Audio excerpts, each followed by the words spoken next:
Assalamualaikum warahmatullahi wabarakatuh. Welcome to my channel Gudang Pinjol. Apa kabar teman-teman semua? Semoga dalam keadaan sehat walafiat.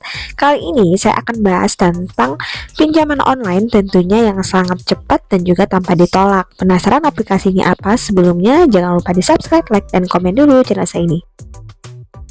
Hai guys, welcome back to my channel Gudang Pinjol. Hai teman-teman, sekarang hari kemerdekaan. Semoga kita merdeka dan juga leluasa, dan juga dari finansial ya. Artinya kita di tahun kemerdekaan ini tentunya harusnya kita memiliki kemerdekaan finansial kita tercukupi dan juga terpenuhi. Apa yang terpenuhi? Yaitu kebutuhan kita, bukan keinginan. Jika kebutuhan kita sudah tercukupi, insya Allah pasti rezeki kita akan tercukupi. Namun beda lagi nih jika keinginan kita ini belum terpenuhi. Keinginan dan kebutuhan itu sangat beda sekali. Jadi pilihlah yang utama, kebutuhan atau keinginan. Nah, sama halnya ketika kita lagi mencari dana pinjaman online, apakah memang kita butuh atau memang kita ingin ya. Jadi jika kita butuh, artinya uang ini akan bermanfaat untuk kebutuhan kita. Namun jika keinginan, belum tentu ini bermanfaat untuk keinginan kita. Jadi seharusnya teman-teman pilah-pilah terlebih dahulu. Dan juga seperti berita-berita kebanyakan ya tentang negatifnya pinjaman online ini. Jadi menurut saya, bukan berarti karena saya ini suka mereview tentang pinjaman online. Sebenarnya menurut saya pribadi, yang namanya pinjaman online ini sangat membantu ketika kita lagi butuh dana darurat yang super cepat dibandingkan kita mengajukan di bank konvensional yang membutuhkan waktu kurang lebih 7 hari dan juga dokumen yang sangat banyak, dan juga kita harus disurvei. Bedanya dengan pinjaman online, kita tidak perlu disurvei dan juga tidak perlu datang ke kantor cabangnya atau ke kantor bank konvensionalnya. Jadi di sini yang sering menyalahgunakan pinjaman online dan juga sampai terjadi hal-hal yang tidak diinginkan, itu balik lagi ke kita. Jika memang kita sanggup untuk membayarnya, silakan saja mengajukan di pinjaman online. Namun jika rasa kita tidak sanggup untuk membayarnya, lebih baik tidak usah, karena pinjaman online ini hampir sama dengan kita pinjaman offline atau pinjam di bank konvensional. Bedanya ini diajukan secara online, sementara untuk yang bank konvensional itu kita ajukan secara offline. Nah, bedanya jika kita mengalami galbay, tentunya pastinya kalau online ini jika orang yang tidak bertanggung jawab, pasti mereka akan lari saja. Beda halnya dengan di bank konvensional. Jika memang kita tidak membayar atau galbay, tentu ada debt collector yang akan datang ke rumah kita. Itulah yang membedakan ya, karena sering sekali orang menyalahgunakan pinjaman online ini dikarenakan dia online, pastinya untuk tidak membayar, kesempatan untuk galbay itu sangat besar sekali. Oleh sebab itu, semoga teman-teman yang baca ataupun yang mendengar video saya ini, semoga teman-teman merupakan orang yang amanah. Yang namanya hutang wajib kita bayar, dan tentunya uangnya digunakan untuk hal yang lebih produktif agar bisa membantu perekonomian keluarga. Nah, kali ini saya akan bahas tentang yang namanya pinjaman online OJK, yaitu adalah Ivoji. Nah, kita simak lagi apa sih kelebihan dan juga bagaimana cara mengajukan di Ivoji ini. Check it out. Oke guys, kali ini saya akan bahas tentang yang namanya Ivoji.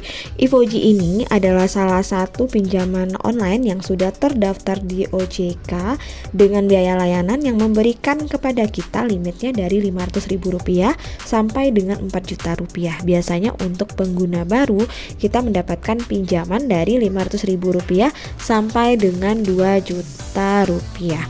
Nah, untuk pinjaman ini biasanya diperuntukkan untuk teman-teman yang sudah memiliki pekerjaan, penghasilan, dan juga sudah memiliki usaha yang memang membutuhkan pinjaman untuk jangka waktu yang singkat. Nah, untuk tenor pinjaman yang ditawarkan di Ivoji ini hanya 60 hari saja maksimalnya. Itulah kenapa disebutkan bahwa Ivoji ini merupakan pinjaman online untuk jangka waktu yang singkat. Nah, kemudian bagaimana cara kita agar bisa lolos untuk pinjam di Ivoji ini? Silakan teman-teman perhatikan dan simak baik-baik bagaimana cara pengajuannya agar nanti tidak gagal paham. Nah, di sini untuk cara pengajuannya yaitu pertama pastinya teman-teman harus mendownload terlebih dahulu aplikasi Ivoji. Jadi silakan teman-teman masuk ke Google Play Store, silakan dipilih, diketik Ivoji, nanti akan muncul aplikasi seperti yang di video saya ini. Nah, setelah muncul barulah teman-teman klik install atau unduh, kemudian nanti silakan ditunggu dengan proses installnya selesai. Nah, kemudian teman-teman harus masuk ke aplikasi dan nanti akan muncul pilihan untuk mengajukan pinjaman. Jadi di sini perhatikan juga bahwa di aplikasi sudah tercantum logo OJK yang menunjukkan bahwa perusahaan Ivoji adalah sudah terdaftar dan juga sudah diawasi oleh OJK. Nah, selanjutnya ada yang namanya kita membuat akun ya. Jadi silakan disimak lagi. Nah, di sini kita akan proses pembuatan akun, di mana biasanya untuk pinjaman online ini mereka akan meminta untuk memberikan nomor handphone yang aktif. Namun di Ivoji mereka hanya meminta email untuk kita proses pendaftaran akun. Nah, setelah kita mendaftarkan akun kita dan registrasi, barulah kita bisa masuk ke dalam aplikasi. Nah, kemudian selanjutnya nanti kita akan muncul simulasi berapa pinjaman yang akan kita pinjam dan berapa yang akan kita bayarkan dan juga berapa tenor yang kita ajukan. Sudah teman-teman melakukan simulasi dan udah tahu berapa limit yang akan kita pinjam, silakan masuk ke proses pengisian data pribadi. Jadi di Ivoji ini kita akan diminta untuk memberikan data pribadi, yaitu ada data yang diminta informasi pribadi, informasi kontak, verifikasi wajah, dan juga nomor rekening bank. Dimana ini semua wajib teman-teman isi, jangan ada yang dikosongkan karena setiap kolom, setiap tabel itu memiliki nilai scoringnya masing-masing. Dan juga jangan lupa mengisi nomor kontak darurat. Nah, setelah selesai barulah teman-teman mengambil foto KTP melalui ponsel, melalui kamera yang ada di dalam aplikasi Ivoji. Silakan difoto dengan jelas, bukan fotokopi, atau seluruh KTP ini akan masuk ke dalam frame dan nanti akan dibaca oleh sistem secara otomatis. Nanti akan keluar berupa nama, nik, dan juga tanggal lahir kita sesuai dengan di KTP.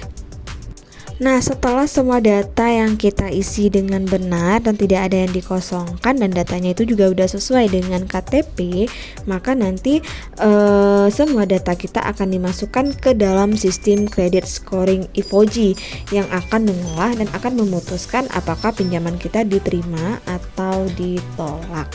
Jadi pengalaman saya untuk mengajukan di Ivoji ini, untuk proses pengajuan Ivoji ini sangat mudah, dimana prosesnya hanya KTP saja dan kita hanya mengajukan melalui aplikasi resmi yang ada di Google Play Store. Nah, kemudian untuk jumlah pinjamannya pun juga bervariasi, jadi menyesuaikan sesuai dengan kebutuhan kita dan juga sesuai dengan kemampuan kita dalam membayarnya. Nah, selanjutnya untuk pencairan dana di Ivoji ini sangat utuh, artinya berapa yang kita pinjam 100% full, sama halnya dengan yang masuk ke rekening kita. Jadi tidak ada potongan di muka, nanti mereka akan memotongnya ketika kita membayar pinjaman. Dan juga untuk pengajuannya sangat mudah, kita hanya perlukan KTP saja sebagai syarat untuk dokumen untuk persyaratan di Ivoji. Nah guys, itu review dari saya tentang Ivoji. Semoga bermanfaat untuk teman-teman semua. Dan selalu ingat pesan saya, gunakan pinjaman online ini untuk hal yang memang sangat produktif, yang mana bisa membantu mengembangkan perekonomian keluarga teman-teman. Jangan gunakan untuk membayar hutang, berjudi, atau bermain game online, karena itu sama sekali tidak ada manfaatnya untuk teman-teman. Yang rugi teman-teman sendiri karena tidak bisa membayarnya. Jika dana ini teman-teman gunakan untuk produktif, artinya nanti teman-teman bisa mensejahterakan keluarga dan bisa membayar pinjaman melalui usaha yang sudah teman-teman dirikan. Dan lagi, yang pinjam di pinjaman online ini harus orang yang memang sudah memiliki pekerjaan dulu karena sudah memiliki penghasilan.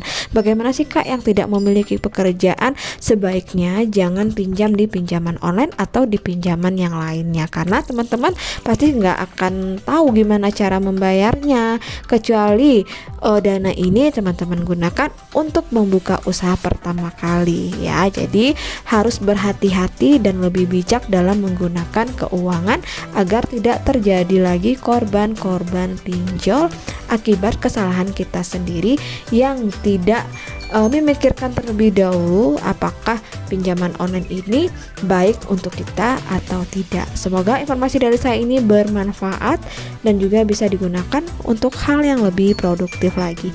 Akhir kata, wassalamualaikum warahmatullahi wabarakatuh.